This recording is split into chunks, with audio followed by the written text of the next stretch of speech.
अगर आपको Excel use करते हुए नई वर्कबुक क्रिएट करनी है, आपको एक नई वर्कबुक चाहिए, तो उसके लिए हमारे पास एक शॉर्ट की है एक्सेल में।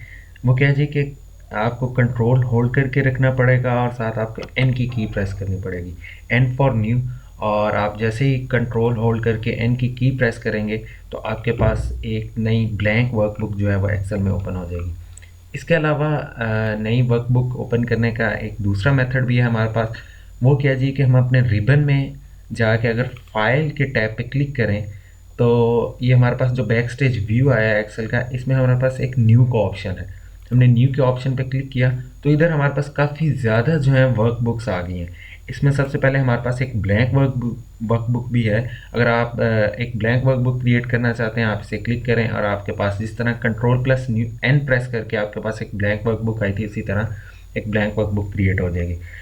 और इस ब्लैंक वर्कबुक के अलावा आपको इधर और भी कुछ वर्कबुक्स नज़र आ रही हैं जिसमें ऑलरेडी कुछ डेटा भी आपको नज़र आ रहा है। बेसिकली ये एक्सेल के कुछ बिल्ट इन टेम्पलेट्स हैं जो मुख्तलिफ कामों के लिए आप इस्तेमाल कर सकते हैं। काफ़ी ज़्यादा आपको टेम्पलेट्स इसमें नज़र आ रहे हैं जो आप यूज़ कर सकते हैं डिपेंडिंग ऑन योर नीड्स। आपको एक प्रॉफिट और लॉस स्टेटमेंट बनानी है, आप ये प्रॉफिट एंड लॉस स्टेटमेंट का एक टेम्पलेट इसमें पड़ा हुआ है, आप इसे यूज़ करके एक प्रॉफिट एंड लॉस स्टेटमेंट बना सकते हैं। इन टेम्पलेट्स का फ़ायदा क्या है? फॉर एग्ज़ाम्पल मैं इनमें से कोई टेम्पलेट सेलेक्ट करता हूँ, इनवॉइस का टेम्पलेट एक सेलेक्ट करता हूँ मैं। तो मैंने क्लिक किया और मेरे पास ये क्रिएट का ऑप्शन आया, मैंने क्रिएट पे क्लिक किया और मेरे पास ये इनवॉइस का जो टेम्पलेट है ये ओपन हो गया। अब मैं अगर इनवॉइस सेंड करना चाहता हूँ अपने कस्टमर को, मैंने ये इनवॉइस का टेम्पलेट ओपन किया और इसमें अपने डिस्क्रिप्शन, अपने प्रोडक्ट्स की डिस्क्रिप्शन ऐड की। इधर मैंने अमाउंट पुट की, सपोज ये अमाउंट मैंने पुट कर दी। तो आप देखेंगे कि आपको इधर नीचे टोटल के कॉलम में ऑटोमेटिकली जो है वो इसका टोटल, इस अमाउंट का टोटल नज़र आ रहा होगा। ये फ़िलहाल एक ही अमाउंट है, वही अमाउंट आपको नीचे नज़र आ रही है। अगर एक और अमाउंट मैं इधर ऐड कर देता हूँ तो आप देखिएगा कि ये टोटल जो है ये इंक्रीज़ हो गया। तो बेसिकली इन टेम्पलेट्स का फ़ायदा क्या है कि इनमें बिल्ट इन फार्मूलाज होते हैं और आपको खुद से फार्मूलाज डिज़ाइन नहीं करने पड़ते, आपको टेम्पलेट्स और चीज़ें डिज़ाइन नहीं करनी पड़ती, रोज़ और कॉलम्स, बल्कि आपके पास बिल्ट इन चीज़ें होती हैं और आप उन्हें यूज़ कर सकते हैं। इसके अलावा आप इनको फर्दर डिज़ाइन भी कर सकते हैं, एडिट कर सकते हैं टेम्पलेट को। सपोज़ आपको ये जॉब और पेमेंट टर्म्स वाली जो रो है ये इधर से नहीं चाहिए, आप क्या करें कि इसे राइट क्लिक किया और ये डिलीट का ऑप्शन, इसे डिलीट कर दिया तो हमारे पास वो रो डिलीट होगी। इसी तरह इधर आप डिस्क्रिप्शन जो है अपनी चेंज कर सकते हैं, अपने प्रोडक्ट्स की डिस्क्रिप्शन जो है वो ऐड कर सकते हैं।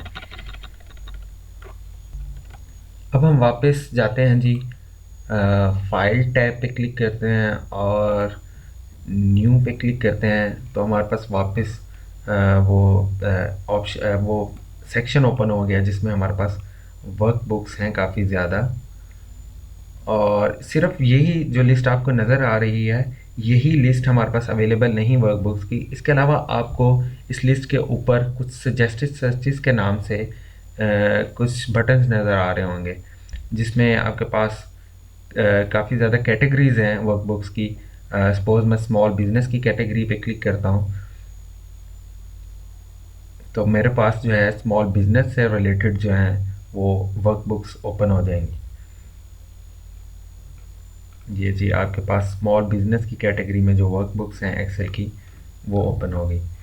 अब इस कैटेगरीज़ का पूरी एक लिस्ट मेरे पास राइट हैंड साइड पे ओपन हो गई है और इसमें से यानी आपके पास हज़ारों टेम्पलेट्स जो हैं वो ऑनलाइन एक्सेल के अवेलेबल हैं जिन्हें आप यूज़ कर सकते हैं।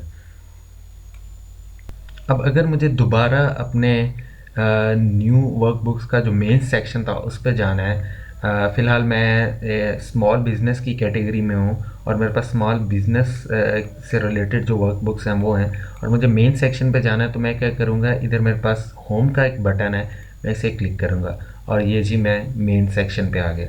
इधर मेरे पास ब्लैंक वर्कबुक भी है। अगर आप ब्लैंक वर्कबुक ही क्रिएट करना चाहते हैं सिर्फ, तो आप वो इधर से क्रिएट कर सकते हैं। इधर से ब्लैंक वर्कबुक पे क्लिक कीजिए, आपके पास ब्लैंक वर्कबुक ओपन हो जाएगी। अदरवाइज़ जो है आपका पास दूसरा ऑप्शन ये है कि आप कंट्रोल प्लस एन की प्रेस करें तो आपके पास एक नई ब्लैंक वर्कबुक ओपन हो जाएगी।